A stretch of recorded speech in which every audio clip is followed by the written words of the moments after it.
morning, everybody. Morning.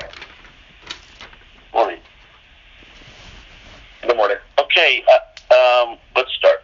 Let's start, please, with the latest on COVID and Matthew.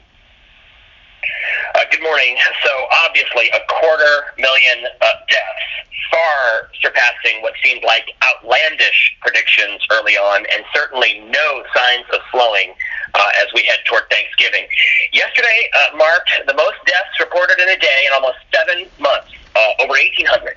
It was also the second highest ever day for cases, over 170,000, and about 80,000 Americans are now in the hospital, the most ever. Of course, the biggest setback yet in the big city in New York. Schools closed until further notice, further restrictions likely coming, noting, of course, that indoor dining is still underway. As schools are closing, lots of growing restrictions everywhere. And, of course, no White House leadership, an obstructed transition here. Biden saying this could all put the U.S. behind weeks or months. HHS staffers, we learned, told not to communicate with the Biden team. Azar saying HHS won't help Biden until the GSA says it can. Fauci hasn't talked to the Biden team, but in an op-ed says he wants to. And a big story once again, starting to see images of empty store shelves and purchase restrictions popping up all over the country and online just as people stock up for the holiday. And I'll just note, stepping back, 250,000 deaths and 11.5 million cases later, how little has changed. America still divided despite clear facts, piecemeal restrictions instead of a unified response, politics interfering, and still an outcome that is absolutely in our hands to change. Jawar telling CNN last night, as you've heard so many times before, we know how to fix this. And Dr. Ali Khan on New Day, our previous bad choices are not our destiny. With that, I'm going to focus in a little on vaccines, the finish line in focus, a very clear timeline emerging to follow now. Even more good vaccine news overnight. AstraZeneca reporting phase 2 results. The vaccine safe and generating an immune response in older volunteers. But here is the short-term timeline to watch. Tomorrow, we expect Pfizer to submit to the FDA. Monday, the CDC meets on how to prioritize who gets shots.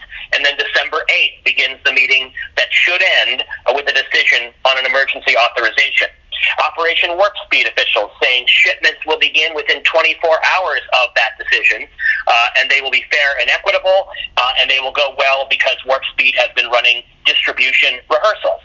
Jawar saying last night that at least 50 million doses will be distributed by the end of the year, and obviously an ambitious plan considering all we've heard from states about distribution challenges, but he calls it an incredibly well-oiled plan. And we've got an Elizabeth Cohen package which focuses in on a closer look at what's involved in this FDA review process underway right now. Looking around the country at the regions and the restrictions, talked of ramped up rules from coast to coast. In California, LA County announcing a curfew for non-essential businesses starting tomorrow. Same might happen statewide. Stephanie Elam's up in LA. Wisconsin extending a mask mandate and the public health emergency through January. Minnesota, the governor says the state is at a breaking point, announced a 4-week rollback, no gatherings between people from more than one household, restrictions on restaurants going further. Adrian brought us up in Chicago on the Midwest epicenter. Florida crossing 900,000 cases, the third hardest hit state. Natasha Chen up in Orlando. And then in addition to New York City schools, we have schools going back to fully remote, statewide in Kentucky, and district-wide in Denver. Diana Goldriga on the education front. Sarah Seidner is in Michigan with a piece that just debuted on this ER doctor who became a patient in his very own hospital. He was on a breathing tube at one point. Says even with that, he was accused online of being a hoax. He's begging his fellow Michiganders to take this seriously. And then Omar Jimenez is in West Texas with a piece tonight for 360, visiting 2 strained smaller hospitals. Elsewhere from health, it's a rare day, but there is a CDC briefing today with questions and answers, 11:30 a.m. telebriefing. Obviously a lot on the table to ask about the response, where it stands now, vaccine distribution. Among the likely questions, this New York Times report that the CDC quietly pulled that controversial Trump administration return to school document posted over the summer that we talked so much about. And we hope to find out more about what states are telling the CDC about vaccine distribution needs. We have Jacqueline Howard available through the day. Sanjay Gupta coming up tonight for Prime. A couple of other key storylines on COVID. Dan Simon filing for the lead on this wrongful death lawsuit against the Partisan plant in Iowa. Says the company was not only negligent and misleading as workers got sick and died, but that managers even talked about wagers on how many employees would get sick. We should continue to highlight the states without mask mandates, the few of them that are left. Arizona's governor resisting that again yesterday, saying 90% of the state is under local mandates. And, of course, South Dakota that we've talked about and a few others that were up on Digital West. And just staying on the story of Thanksgiving, obviously we've had a bad run this year of holiday gatherings and the aftermath. Lots of warnings with these long testing lines we're seeing around the country. Don't think you can go get one negative test and be good to go for a Thanksgiving gathering. The wrap pieces today on COVID are Nick Watt for 3, 5, 7, and 9, and Erica Hill for 4, 6, 8, and 10. And that's it. Great. Thank you, Matthew. And we have a couple big bookings on COVID tonight. Bill Gates will be on AC 360 at 8 p.m., and Anthony Fauci will be on Cuomo tonight at 9 p.m. Are there any thoughts on COVID? Yeah, Jeff, good morning. It's Ben. I try not to do too much looking back, at sort of where we've been, because there's nothing we can do to change the past. But I do think at this 250,000 death mark, it is worth hitting pause just to see what we've done to ourselves. The first case in the U.S. was January 20th. That is 10 months tomorrow. Yesterday, as I mentioned, and as Matthew mentioned, we hit 250,000 deaths here. This is not a natural disaster. This is not a flood or an act of God. This is a virus that we very much know how to control, and we are not. Study after study, model after model shows just how many lives we could have saved with masks, distancing, lockdowns, things that are relatively easy to do. Even the economy, we know from studies that have been done, would have turned out better, not to mention, the tens of thousands or hundreds of thousands of lives saved. I just think this says a lot about who we are, and this is a good point to stop and take a look in the mirror. In that same vein, in New York, as Matthew mentioned, schools are now closed, but indoor dining and bars are still open. Experts have said that we need to choose. Look what we chose. And then looking ahead to Thanksgiving, what I can almost guarantee, or what I will guarantee, will be complete and utter selfishness on the fact, on account of a lot of people. COVID fatigue is real, but it just takes one exposure to get sick. So even if, you've been good all along, and just say, I'm going to do this one dinner, that could mean you get coronavirus. And I will just draw attention to a really, really great piece that Sanjay and Andrea Kane wrote last month that anyone can pull back up, that shows the dose of coronavirus that you're exposed to could determine how sick you get. Obviously, Thanksgiving, where families spend a lot of time indoors, close together for long periods of time, that could mean you're exposed to a very high dose. Thanksgiving could really be, the match that really sets off the next phase of this, even worse than where we are now. Thank you for that perspective, Ben. It's very helpful. Any other thoughts?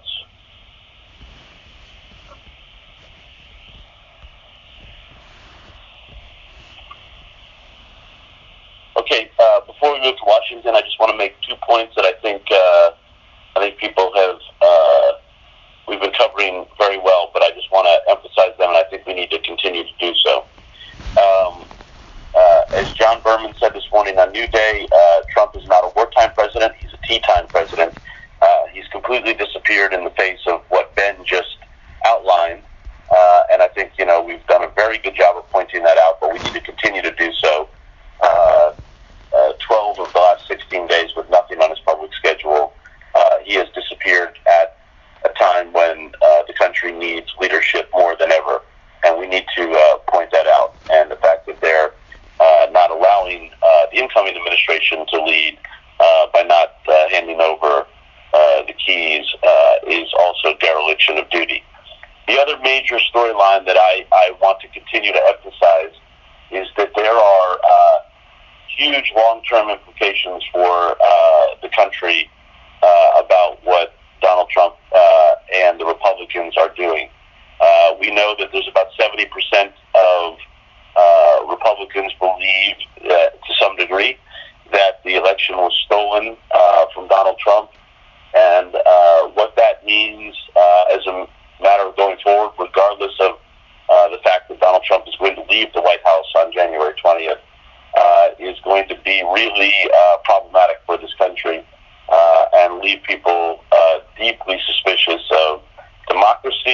the democratic process, hostile towards it, and make it much harder for the Joe Biden administration to succeed.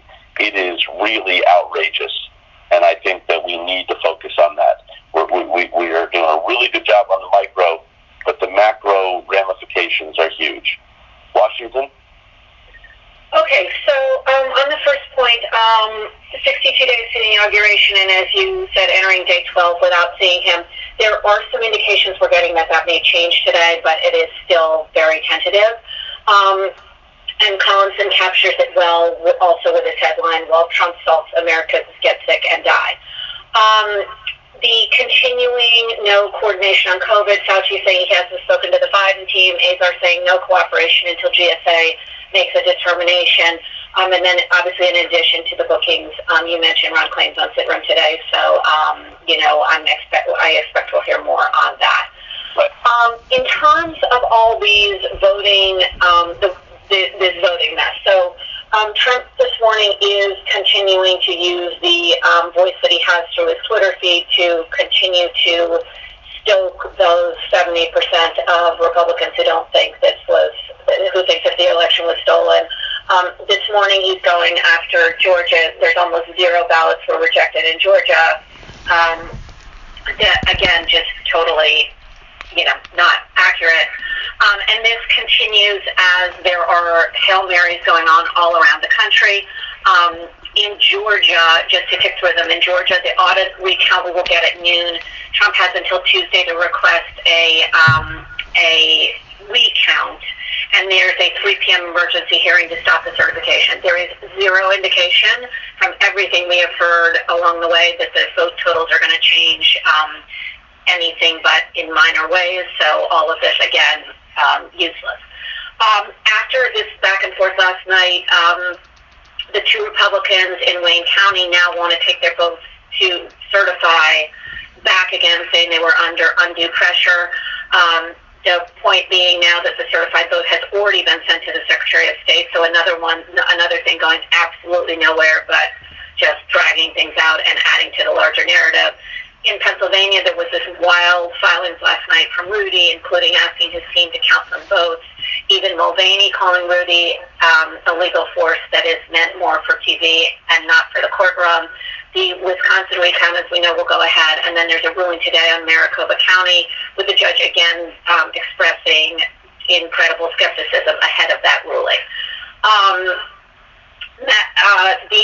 I just want to mention the CNN reporting that on the transition in the midst of all of this, that there's outreach from some inside and recently departed administration folks to the Biden people, sort of understanding that this is, this needs to start moving forward. And then the other story is the military, and Ryan Brown is up on the frightening spike in the military COVID cases. They are also, as the country is, seeing huge spikes and set records last week. And that's what I got. Okay. Politics? Good morning, Jeff. Yet again, the President-elect Biden, Vice President-elect Harris are going to focus on COVID management, and this time in probably its highest profile way, the transition, working around the transition and waiting by gathering with members of the Executive Committee of the National Governors Association. We're waiting for a full attendance list. That Executive Committee is 9 governors, 5 Republicans, 4 Democrats. But we know there will be a bipartisan showing of governors at this virtual event that Biden is holding today. And obviously, this will be about sort of vaccine distribution and preparedness for that and implementing a strategy around that. But you've heard the President-elect talk often about the need for masks and how he would like, at the federal level, to be able to do what he can about a mask mandate, but would be urging states to do so. I believe all 9 governors on the Executive Committee represent states where there are some mask mandates in place. But this is the first, big time that we're going to see President-elect Biden with some partners in governing that will be in place when he takes over on January 20th with these governors. The Republicans that are expected to attend, like Asa Hutchinson, obviously already has said Joe Biden's going to be president. He's president-elect, and some of the other Republicans, like Larry Hogan and Charlie Baker, on this executive committee, have done so as well. So these aren't necessarily the most ardent Trump allied kind of Republican governors on this committee. We will then see Harris and Biden speak at around 3:30 p.m. After we see them in that event with the governors, and he will possibly take questions today from reporters. So we'll be on the lookout for what happens there. Just want to mention the comments that Biden made to a group of supporters in a virtual gathering about the brick walls he's going to face in the Senate if the Republican maintains the majority there.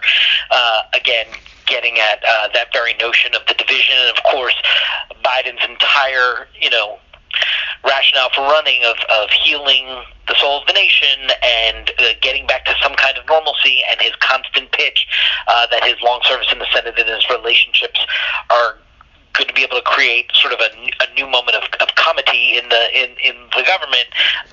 His own words here sort of belie that fact, as he acknowledges that he may face brick walls if the Republicans maintain control. Bernie Sanders again on our air last night, making probably his most direct case to date on why he believes he should be labor secretary inside a Biden administration. It's just so interesting to continue to see, his last standing rival for the nomination make this public campaign to be in his cabinet and be labor secretary. And then, in terms of the Georgia Senate runoff, Virginia mentioned the audit coming to an end there, and the possibility that once the Secretary of State certifies the vote, which he has to do by tomorrow, the statewide vote total, that is when the window opens for a couple days for Trump to request a formal recount. It'll be really interesting to see the intersection of the presidential contest that Trump doesn't want to let go of with the need of Georgia Republicans to win these two Senate runoffs in January.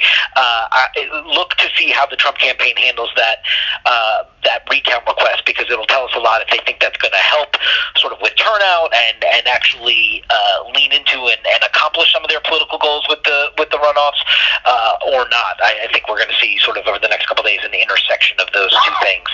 And Pence is actually going to be there in Georgia tomorrow campaigning. So Kyung-Wha will stay on top of all of that. And I think, just to mention, since we seem to be citing polls now and have faith in them, it seems again, there will be a new Monmouth poll out at 11 o'clock a.m. today, getting at the very point you're making about how deep the divisions are in the country. It is it'll have numbers that just show Republicans and Democrats in totally different universes about whether or not the country is divided, is going to unite in the months ahead or not. And what you can see is it is just two different universes and a completely divided country. It also will have Congress and Trump approval ratings, so that'll come out at 11 a.m. That's it. Does anybody have any thoughts on politics? One quick thing. Go ahead. Just one second. They just announced that this Trump and the Trump campaign with Rudy and Jenna Ellis presser at noon today. This was a great KFL reporting about Jenna Ellis in 2016 calling Trump an idiot and saying his supporters didn't care about facts or logic. Right. Anybody have any thoughts on? One other thing, and that is that there is real fear and resistance in part of the national security bureaucracy and the upper levels right now at what Trump is trying or might try to do, really taking away the keys to the car from them if they have to. They think, many of them, we're in a real national emergency here with something like a mad king. How we get at this story, I don't know, and we saw some of it with the Iran pushback the other day. Listening to what we just heard in this phone call alone, and the final days of the presidency, with the president still in control of government institutions, but the national security officials afraid of something, Republican Party allowing him to do this. We're in the midst of a plague, a cold civil war that he's ignited, and Bannon, Giuliani, and Brian Epstein are whispering in his ears. This is an extreme. You talk about perspective and context. This is an extraordinary environment. I don't even know how you begin to capture it. But this question of the danger from the Mad King with a Twitter account and the keys is a real one. Well, if only I knew somebody who had written a book about the final days of a president. Well, that's my point. Do we frame this in terms of the final plague? Do we frame this in terms of the final days? Put a banner up, crawler, and try to tie some of these elements together in this awful context, particularly in terms of the poll that was just talked about this cold civil war that he's throwing the fuel on the fire on. Well, for those who don't know, obviously Carl was the co-author of The Final Days in 1976, about the final days of the Watergate scandal, and I think obviously has some good reporting here, and I think we should tap into both Carl here and what his reporting is showing, and I think it's a really important way to get at this, because clearly that is a big part of this story. Other thoughts? The question. Go ahead, I'll wait. No, please, go ahead. One question I had was, when we're talking about 70% of Republicans don't believe or believe the election was stolen, is it incorrect or correct to conflate that with the number of people who voted for Trump? Because if we're talking about registered Republicans, that's a vastly different number than the number of people who voted for Trump. I think we can be clear about that. Someone said 55 million people don't believe the election was fair, and I don't know that we should conflate those.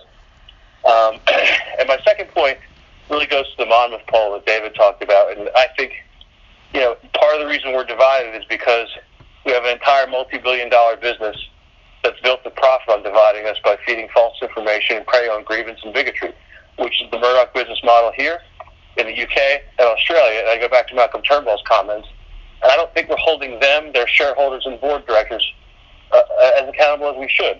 We're wagging our fingers to Republicans, but these are the ones who are making billions of dollars of money off of it.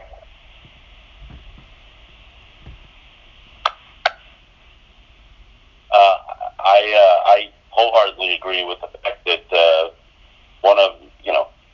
I've said for a long time, I think the three biggest reasons that we're divided in this country are gerrymandered congressional districts, social media, and Rupert Murdoch. And I think that I wholeheartedly agree that if we don't fix at least two of those three, we're never going to get past this. So I wholeheartedly agree with that comment. And I think we should do more on the role of conservative media and all of this.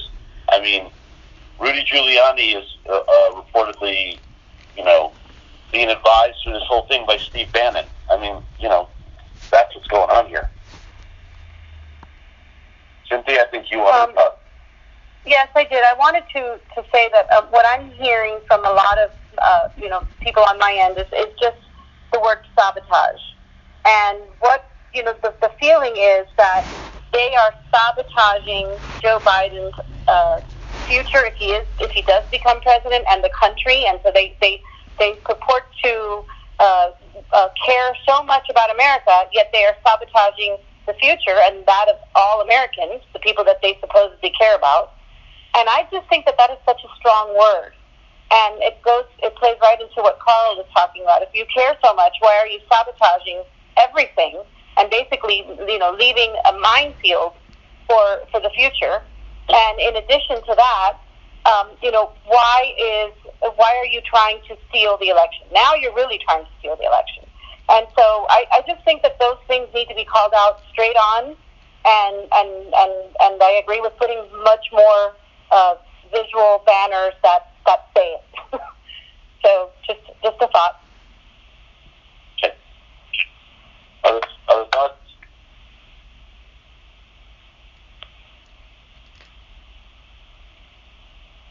Anyone else? Okay, look, I do think, there's a lot of micro stories going on today in terms of Georgia and Trump hiding in the basement now, and whether he's going to come out and talk today. Tons of stories today. But the big picture, I think, that we have to get at are these two big macro storylines that we've been discussing, that David and Carl and Cynthia and everybody's bringing up, which is the final days and the threat to society and the sabotage that is going on, and the long-term ramifications of what this campaign of discrediting the election is doing to the country, to democracy, to our democratic processes, and to the incoming Biden administration. So we just need to make sure we're always taking the big picture context and not just focusing on everything today. Okay, is there anything else in domestic? Yeah, just a couple of things. Obviously, whatever else we learn about Bobby Brown's son, Bobby Brown Jr., found dead in his L.A. home, obviously years of tragedy in that family. And then the Post this morning was an exclusive jailhouse interview with Kyle Rittenhouse, the teen behind the Kenosha crowd shootings. Among the many details in the story, he used money from a stimulus check to buy a rifle. An adult friend had to buy it for him because he was too young. That friend is in court for a hearing on weapons charges today. We're going through the Post interview that we will attribute. And that's it. Okay. Is there anything else in Washington? No. Okay. Before I turn to international, I just want to note, so much of our attention, rightly so, is on the election, the transition, and COVID, as it should be. But there are stories that are important that we need to make sure that we're covering, and enterprise reporting that only CNN is doing. And the latest example of that was Nema Al-Bagher's reporting yesterday that out of Nigeria that focused on the demonstrations there and the police reaction, military reaction, where the Nigerian government had repeatedly denied that the military had used live ammunition against the protesters, and Nema's reporting was truly terrific, and the Nigerian government is now threatening to sanction CNN over it, and we completely stand by our reporting, and I just want to highlight that kind of reporting should very much cut through even in these days. International? Yeah, so just kind of picking up off the back of that, you mentioned what the government have said. They gave this press conference where they didn't respond to the substance of her reporting, that they accused us of spreading misinformation and really lashed out. So she's available. It's a really good day two part of the story. She can remind our audience of the substance of her reporting, obviously rebut what the government's saying. So we're going big on that as a day two story on CNNI. Beyond that, we're obviously very much focused on US politics and COVID, with the US numbers being the headline on COVID there, but there are some good international angles on that story too. Europe, it's another good positive vaccine story with the AstraZeneca vaccine looking like it's positive, showing strong immunity in people over the age of 70. So Minister Bell is handling that and the overall Europe picture. Selena Wang focuses on Asia, Japan seeing more cases, Delhi seeing more cases. We've also got a good piece from Guillermo Galdos in Peru, looking at people who are participating in phase 3 of the Chinese vaccine, which is just interesting to see how that's panning out. But it also gives us an opportunity to look at the big political story that's come out there this week. Cynthia mentioned it earlier this week. but 3 presidents in a week after 4 years of political turmoil. So he's available live just to kind of frame his COVID reporting in the kind of broader political situation that they're seeing there. Ivan Watson has some really strong reporting looking at a story out of Australia, where Australia has come out and publicly apologised for the treatment by SAS soldiers of Afghan civilians. Apparently they killed 39 unnamed Afghans, tried to cover up the killings by planting weapons on the victims, and really just has unveiled this kind of toxic culture where junior officers will be forced to kill Afghans as part of a sort of initiation process. So he's live on that. He's got a piece looking at that too. Another strong story. Oren is up on Pompeo's visit to the Israeli settlement on the West Bank. Obviously quite a controversial move from him. Oren's reporting on that. And finally, Julia Chatterley has an exclusive interview with Alan Greenspan, who talks about this COVID economy story as a 100-year event. He's never seen anything like this in his lifetime, and also he talked politics, saying that he broadly welcomes Biden's economic plan. So that's also ready for us today. Hey, Jeff, if I could add 2 topics to that for international. Out of Central America, Hurricane Iota might be gone, but the destruction is still there. It has not stopped raining since the storm came at the beginning of the week. Again, these people were still recovering from the hurricane from 2 weeks ago. Heavy flooding, a lot of infrastructure destruction. We got Gus Valdez in Honduras that is available. Finally, he's making his way in. Obviously, the conditions has delayed it, but he is available for all platforms and networks for reporting. And an interesting and important story out of Mexico. The U.S. arrested a month ago the head of the former general of the military, Cienfuegos, apparently the most important drug kingpin in the country, allowing for years drugs to come into the U.S. He is detained in the U.S. and yesterday was handed over to Mexico with supposedly just a promise that they will investigate. I've never seen that. There could be a lot of political maneuvering in the background, but for the U.S., with the help of the DOJ, hand over somebody of that magnitude, it raises a lot of questions. Okay, thank you. Business. Jeff, good morning. As mentioned, more than 250,000 Americans are dead, 170,000 getting affected every day. Governors and mayors imposing lockdown measures and no federal stimulus in sight as companies struggle to keep employees and millions of small businesses shuttering their doors. Those long-term ramifications, Jeff, you mentioned, include the economic turmoil that we are seeing. And we're seeing evidence of that in today's jobs reports, where 742,000 Americans filed for first-time jobless benefits. In total, 20 million Americans on some type of unemployment benefit. These numbers clearly going in the wrong direction. This is the first increase since October. Meanwhile, we're getting more warnings from economists and think tanks. A prominent think tank late yesterday predicting that 12 million American workers are at risk of losing benefits if Congress does not get its act together. And of course, on top of that, we have Alan Greenspan, as Mira mentioned, saying that he has never seen anything like this, and saying that we have got to get the virus under control. That is how we are going to fix the economy. That sound is available. Christina Oleshi is up and available on all of those threads. And as we talk about the millions of Americans receiving unemployment benefits, we should also mention that millions of Americans facing food insecurity at this very moment. Feeding America, the nation's largest hunger relief organization, saying that upwards of 54 million people across the country could soon face food insecurity. Vanessa Yurkevich is in downtown Brooklyn this morning, where 1,200 hungry families are set to receive food. This clearly a snapshot of the struggles people will face as they head into the holiday season, out of work and no stimulus in sight. She is up and available on that. Meanwhile, pressure on corporate America continues to be felt, especially in the airline industry. Moments ago, we are about to alert that United announcing that that there has been a sizable drop in their system bookings and an uptick in cancellations as a result to the COVID-19 cases.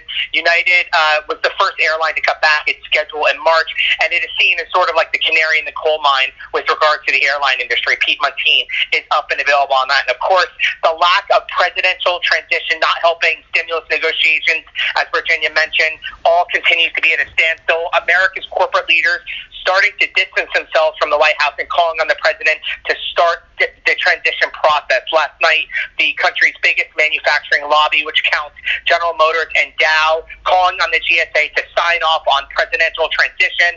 This followed remarks by Jamie Dimon, the CEO of JP Morgan, at the DealBook conference saying yesterday that we need a peaceful transition. We had an election. We have a new president. And, of course, JP Morgan also releasing a research note saying that there is a chance that this whole transition process could descend into chaos.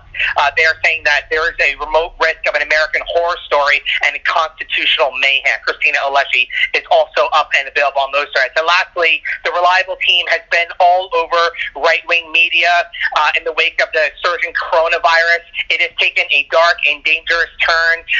Of course, Fox's top personalities now railing against public health guidelines filled with segments in which commentators are mocking precautions. Hosts like Lauren Ingram continuing to undermine the science behind mask wearing, and Rush Limbaugh telling his listeners that Thanksgiving is under assault. Oliver and Brian and the media team are up and available on all those threads. And that is where we begin this morning. Okay, thank you. Does anybody have anything they want to raise before we move to digital?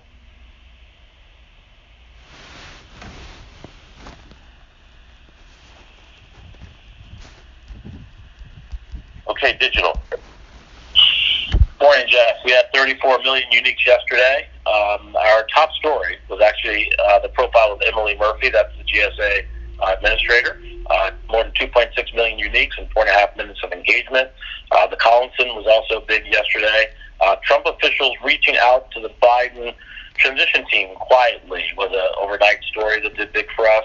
And as Richard mentioned, that JP Morgan research note warning about the nightmare scenario of a U.S. transition not happening in a peaceful way was one of our top stories. Worth noting that the Chris Krebs firing and the Detroit Wayne County canvassing brouhaha were still in our top 5 yesterday, the day before. So audiences are really into those stories. Right now we have Collinson and Maeve Reston in our lead story. While Trump salts Americans get sick and die, with more than 16 million uniques on it right now. Our top video overnight, all day yesterday, on all platforms, was Hear from the Lawyer going head-to-head with Rudy Giuliani. That was on mobile web, app, and desktop. So far this morning, on mobile web, the top video is S.E. Cupp chiding GOP governor's missteps on coronavirus. On the app, it's Breonna Keeler, senator sounds like a kid who doesn't want to eat his vegetables. And on desktop, it's angry citizens criticize election officials, again, return to Wayne County. Today, we will stay on top of the macro lines that we talked about. We'll keep chronicling Trump's sabotage. We're watching the Georgia recount news or any Wisconsin recount request news. We have the Georgia presser at noon. And we have a piece coming on the economic cost to all Americans of this lack of a transition and the lack of a stimulus plan. Everything from student loans to evictions. We're keeping up on all platforms our misinformation watch to get to some of the stuff we talked about this morning, happening on right-wing media. And then in audio, we have a piece coming today from the Axe Files piece. It was an interview with Mitt Romney. And Romney is actually most worried not about the delayed transition, but about Trump's actions during the lame duck period, what the president is doing and might do. Finally, in coronavirus land, we have that Tyson's piece has been relayed from business.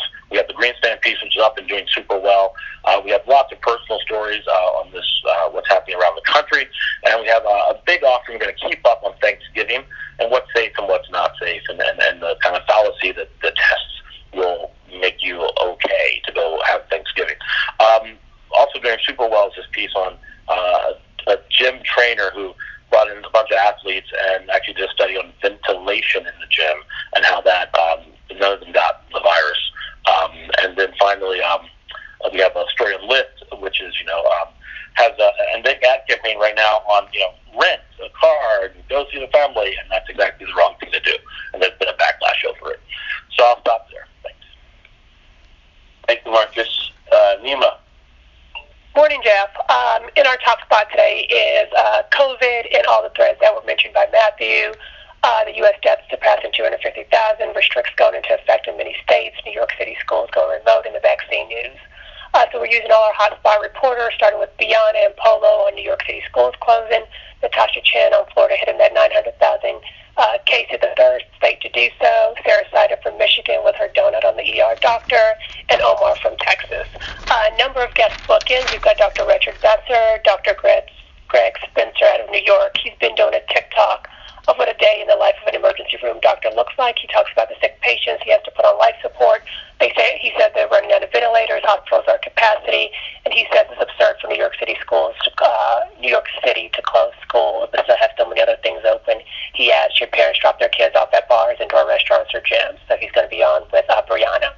We've got Carol Rashad. She's an urgent care nurse in Arlington. She says they're running out of PPE, and we're using gloves and just putting hand sanitizer on them. We've got Mary Turner, the nurse who was with Biden yesterday. She's going to be on Kate's show. And then we've got the mayor of Sioux Falls, South Dakota, who voted against the mask mandate last week, but now says he'll vote for one. We're hitting the weekly jobless numbers and hitting Vanessa at 11 a.m. As was mentioned, she's going to be at this pre-Thanksgiving food distribution site where we're going to see hundreds of families, which kind of just signals what's happening across the country just ahead of Thanksgiving with millions unemployed, no stimulus in sight, and COVID still running rapid. Our big event today is obviously at noon when Georgia will announce the results of its audit, so we're ready for that. Armor Walker is ready to handle that when that happens. We could see it happen a little earlier, so we're just on standby, and we've got our panels ready to go there. We've got George Christensen. He's the Milwaukee County Clerk, and he believes the recount there is unfounded and unnecessary, and he thinks that the Trump campaign is trying to suppress the vote in minority communities and Democratic strongholds. On the transition, all the threads that were mentioned, 11th day of no public event for Trump, his refusal to hand over the keys, and his continued pressure to block the transition, the strategy of delaying and casting doubt on the election, his influence on the Republican Party, and we'll use a poll that was mentioned that 70% of Trump supporters believe Biden won by fraud. So a number of guest bookings around there. And this afternoon, we do see Biden and Harris at this virtual meeting with the National Governors Association. They're expected to deliver remarks at 3:30, but probably will slide, but we'll be ready for that if it happens during our hours. That's where we start. Thank you very much, Nina. Washington. Good morning, and we'll also see when the Biden-Harris remarks will start, and we'll adjust accordingly. Earl, Dana, Abby. Boris has our White House piece, the Tea Time President. Also, Erica Hill has our coronavirus wrap, and Dr. Seeley has meetings with us. Dr. Nicole Gill from Baldwin's Medical Center in Des Moines on the front lines. John Dickerson joins, Jake, about the transition and more, and Dan Simon with the Tyson's plant story that Matthew mentioned. And in the Situation Room, we'll be focused on the big picture of the final days. Coronavirus worse than ever, more than 250,000 deaths, and no signs letting up the week before Thanksgiving, where it can only get worse. We'll be following the latest numbers and restrictions around the country, as well as the hopeful vaccine news and the timelines for release. We'll also watch this 11:30 a.m.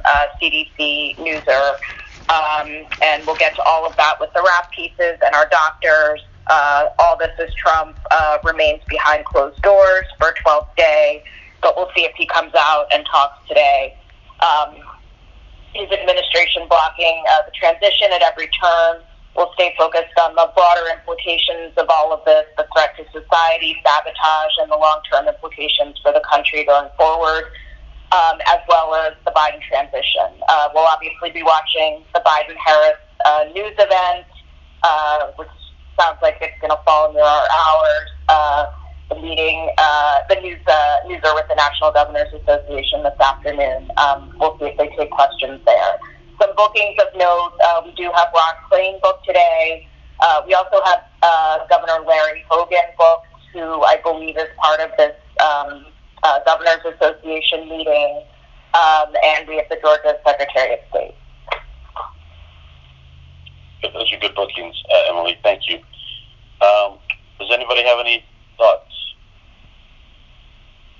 Hey, Jeff, it's Meredith. I was just thinking about Ben's comments earlier and, how this didn't have to happen in the U.S., how this 250,000 number could have been avoided. And, there's a good side conversation that's been going on in the Slacks off of Ben's comments.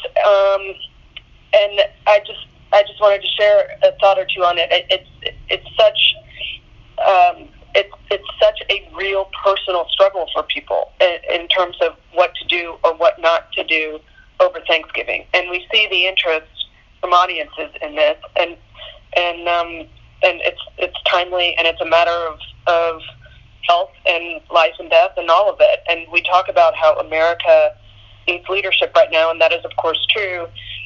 But in addition to that, just people are craving family and friends and connections with their communities right now. It's a time of crisis. It's a holiday that's coming up, and so that little temptation of like, well, what if I just see a couple of people, and what if I go inside just for a little bit, and what if I take my mask off just for a little bit? And it's just these smallest moments of life that could make you sick, could kill you, and that make these numbers go in the absolute wrong direction when they're already as bad as they are. So I wanted to add, I think that's part of the work that we need to do around, testing, how that's not necessarily a good strategy, even though these lines are getting longer and longer and longer in terms of, if you see people over Thanksgiving or not.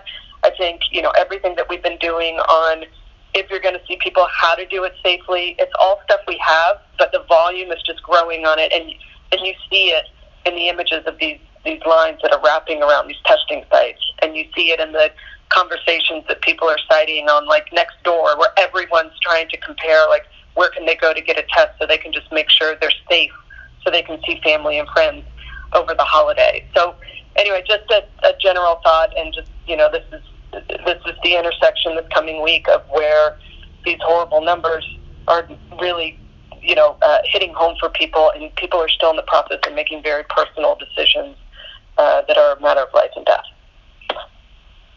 Okay. Yep. Thank you. Other thoughts? Hi, Jeff. It's I'm on here. I've been thinking about, I think it was Dr. Redfield from CDC who said it a couple of months ago, that while we had seen these crazy numbers, that still like 90% of the population of the United States was susceptible to coronavirus.